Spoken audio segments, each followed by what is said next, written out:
Hello বাচ্চা কাচ্চারা, তোমরা অনেকেই আমাকে প্রশ্ন জিজ্ঞেস করেছিল যে ভাইয়া আমি যদি বোর্ড চ্যালেঞ্জ করে থাকি তাহলে কি আমার আসলে সিজি কমার কোনো সম্ভাবনা রয়েছে কিনা, অর্থাৎ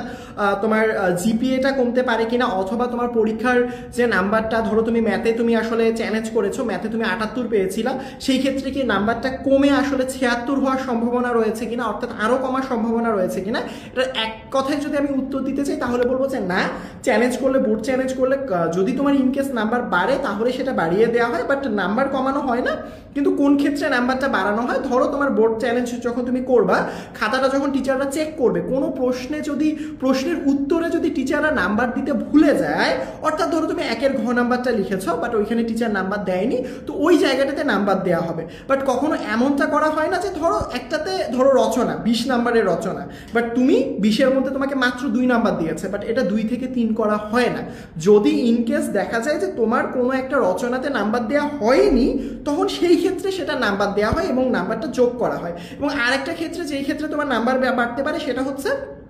যে যখন তুমি বোর্ড চ্যালেঞ্জ করবা, ওই টিচাররা দেখবে যে তোমার যে টোটাল নাম্বারটা, ধরো তুমি পেয়েছিলে 76, সো না টিচার নাম্বার দিচ্ছে 60 অথবা 56, সো এই ক্ষেত্রে দেখবা তোমার নাম্বারটা বেড়ে গিয়েছে, অর্থাৎ নাম্বারটা যদি যোগ করতে ভুল হয়ে যায় সেই ক্ষেত্রে নাম্বার বাড়ার একটা পসিবিলিটি আছে, অর্থাৎ এই ক্ষেত্রে নাম্বারটা বাড়ে। এই দুই ক্ষেত্রে নাম্বার বাড়তে পারে। এবং আরেক ক্ষেত্রে বলি আবারও, নাম্বার কমার কোনো সম্ভাবনা নাই ইনশাল্লাহ। তাই যারা যারা বোর্ড চ্যালেঞ্জ করতে চাও, মনে হয় যে নাম্বার বাড়তে পারে, এই সংখ্যাটা মনের মধ্যে না রেখে বোর্ড চ্যালেঞ্জটা করে ফেলো।